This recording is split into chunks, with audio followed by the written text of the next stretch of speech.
You were saying in Call of Duty, but comparing Call of Duty to racers? Yeah, because see the sim racing community, they're actually smart. So they realize me coming in is a win-win. So it's like if I fail, they all look good. They look like gods, you know, because they're taking one of the best competitive players, video game players in the world, putting him here and he flops, right? But if I do well, it's going to bring so much attention to the sport that they'll all see the benefit. So it was like I didn't even have to explain that to them. They knew about it. They thought about it. And because they're all nice, and it's like they're overly nice. Like they want me to do well. Yeah. So it was weird because it was like, if we took a CS:GO pro, it doesn't matter who we could throw Simple in COD, right? Well, Simple's a little bit. I mean, that's a pretty good example. A little bit different, but if we threw Simple in COD, he would probably get verbally massacred, verbally obliterated by half the league. Like everyone would just immediately off the bat, no conversation, no first impression, dislike him. So it's way different. I'm a CS guy, so I think over time, Simple could probably have a chance, but you're just saying the welcoming of the community, they're smart about it. Yeah. They know who you are and what you have to offer to a brand new scene, is what you're trying to say? Yeah, exactly. Well, let's speak about that, because let's hop right into it. Be totally honest. How has retirement been? Because you didn't necessarily retire. I mean, you retired, but you moved into a completely different gaming and esports space. So how's it been? Yeah, I mean, well, retirement, I thought I was competing to live.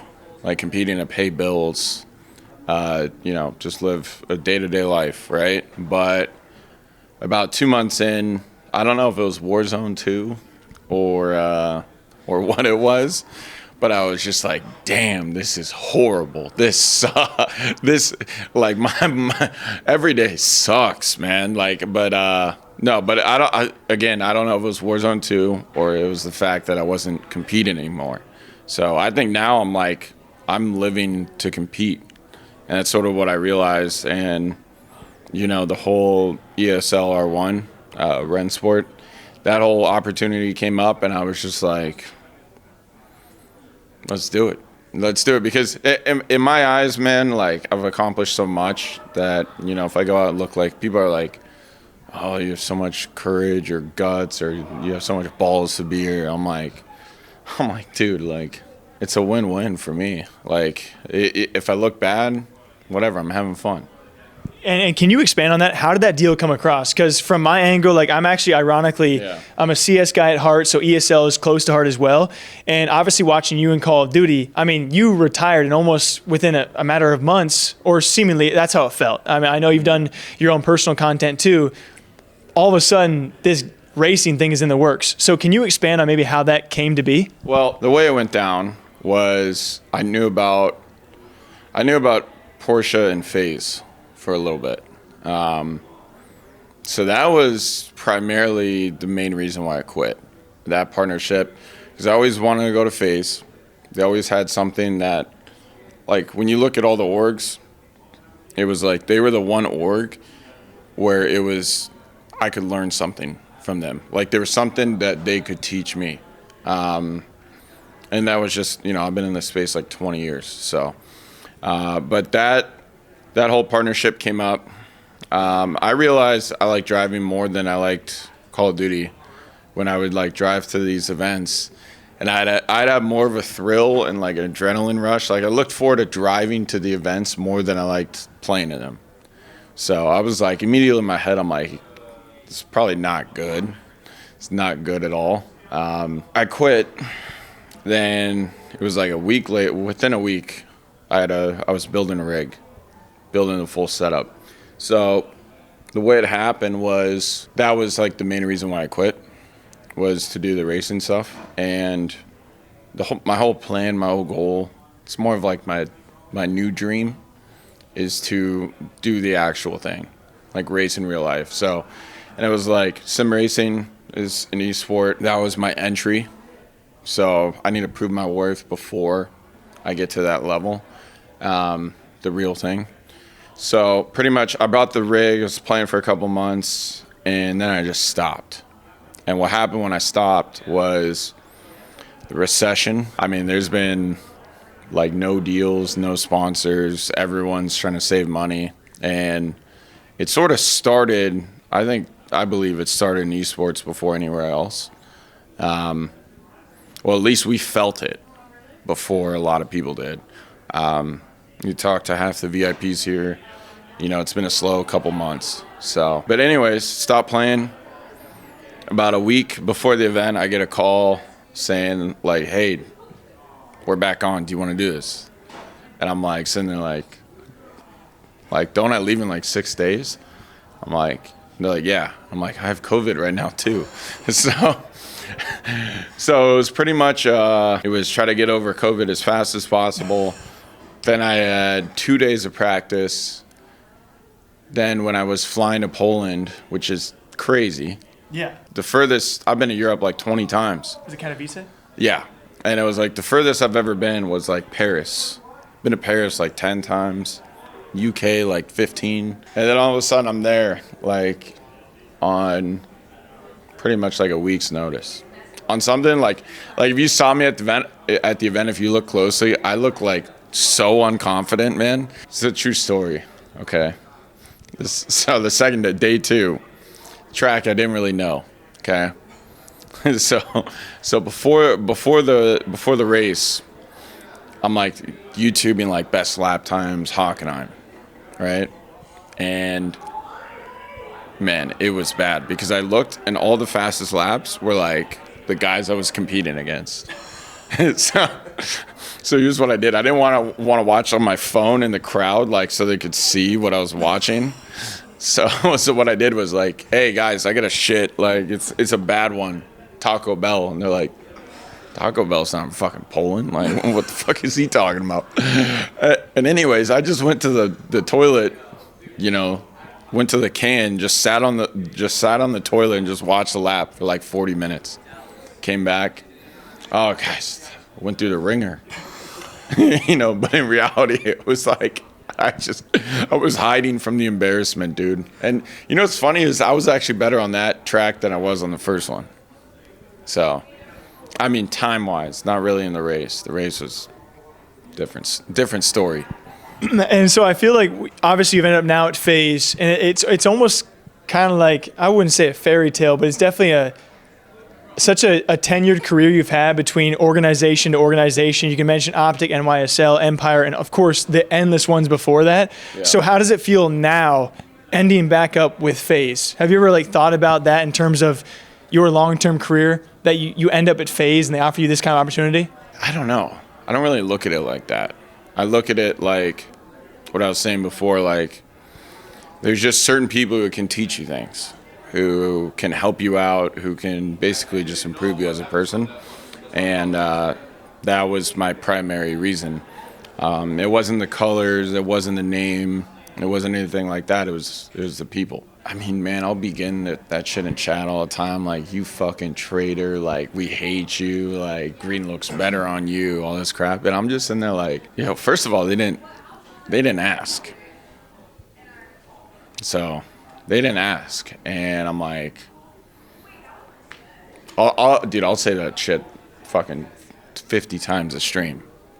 Never gets posted, never gets clipped. Like, you just have to ask or answer the same thing over and over and over. And I don't know if I would have said yes, because at the end of the day, it's like, dude, FaZe was a win-win because it's FaZe and it's Porsche. And I've literally told the Porsche guys, I'm like, I'm one of your biggest, I'll literally always say this before, for lack of a better word, guys, you know, German suits, professional, talking to a moron, me. I'm like, guys, I'm a Porsche dick rider. like you guys can't miss, and I love it. Like, so that's why. I've got 2 more questions for you, and I appreciate the time. Now you've never feared. Yeah, 100%. Sponsor. You've never straight. What do you think? Yeah, what do you think? Recession right there. You take a long sip if you want to. You can even shout out, yo, shouts to Mountain Dew for this guy. Dude, I always gotta ask. Dude. He's covering it too, though. He's like, oh yeah. This ain't Porsche. Oh, but you've never strayed away from being outspoken.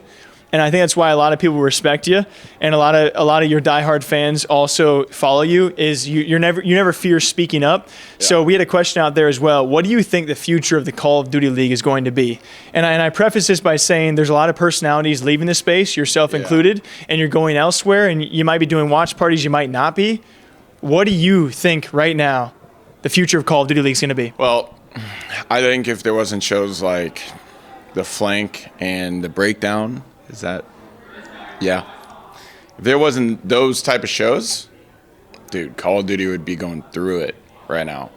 And it's like, I mean, dude, how many viewers did Scump stream have over, like, more than the Call of Duty League? Like double, right? Yeah, it was a lot. Damn. Damn, bro. See, I'm sitting there like, no. Damn. Oh, man. I'm sitting there like, fuck, bro. Like, I wish, dude. I wish. I'm not at that level. But honestly, if those shows didn't exist, Call of Duty would be going downhill. But because they exist, and whether, everyone will debate what's better, what's worse, doesn't matter. It's actually making the Call of Duty League go up. So I don't know how, because the game's terrible.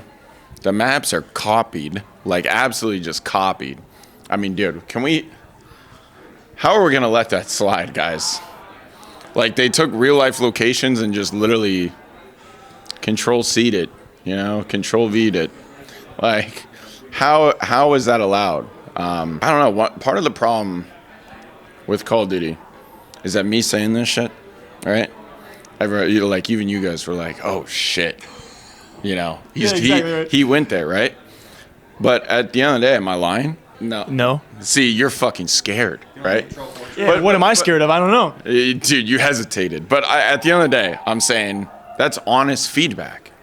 That should never be allowed to happen. And at the end of the day, it's like the esports scene, whether it's a league, whether it's esports, whether it's a single-player campaign and stuff, that's something esports doesn't have, is genuine feedback where no one's, not trying to get fined, no one's trying to, not get fucking sued or not be able to be partner and stuff. Like, if I was a game dev, and I got to talk to Doc about this, I haven't talked to him in forever. I got to be like, yo, sometimes if feedback is horrible, right? So you get 100 comments and 99 are crap, right? Don't let it distract you from the one comment that might be very helpful and very useful. So it's like, I mean, we're looking at it now, like they think they can copy maps and copy real life locations, get away with it. Like, that shit would never fly. Never fly. And it never should. Yeah, I think we live in a period where, like you said, unfortunately, there's current Call of Duty pros. People are scared. Like, I don't feel like you should have to accomplish so much or have a certain following, or because that's realistically what it is. It's like the only people who can speak, on this level is like people with quote unquote power. But it's like, dude, everyone has an opinion and a voice, and not to get too hipster here, right? Not to get too Californian here. But it's like, dude, even if they're just spewing bullshit in your opinion, they still might have an ounce of truth in it. So, and I don't want someone's social media following to affect your influence of opinion. I think that sucks, and that's why you're seeing all these games coming out, all these, controllers, mouse, keyboards, monitors, all that stuff. Like, everyone's just okay with okay. And who suffers at the end of the day? The fans, the players, like everyday Joes. So I think it needs to change. All right. That was an insane answer. I got one last one for you.